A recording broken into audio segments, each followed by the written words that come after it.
ইচ্ছা করে চাওয়া, ইচ্ছাতেই পাওয়া, ইচ্ছাতেই ব্যর্থতা, ইচ্ছাতেই সফলতা, ইচ্ছাতেই বিচ্ছেদ, আবার ইচ্ছাতেই পূর্ণতা। পৃথিবীর সকল শক্তি হার মানবে ইচ্ছা শক্তির কাছে। তাহলে এখানে ভাগ্যের দোষ দিয়ে লাভ আছে? আমি জানি ভাগ্যটা উপরওয়ালার কাছে, তবে ইচ্ছাটাই তো ছিল তোমার কাছে। তুমি চাওনি বলেই আমি তোমাকে পাইনি।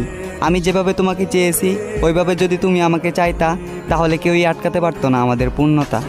দিনে সূর্য, রাতে চাঁদ দেয় আলো, আমার জীবনটাও আলোকিত হতো যদি তুমি বাঁচতে আমাকে ভালো। ভালোবাসার কথা বলেছো ঠিকই, তবে ভালোবাসনি, এসেছিলে ধ্বংস করতে, সংসার করতে আসনি। দিন শেষে ভালোবাসার অভিনয় করে এমন মায়ায় জড়ালে, উপহার স্বরূপ পেলাম মিথ্যে হাসি, চোখের পানি ফেলতে হয় সবার আড়ালে।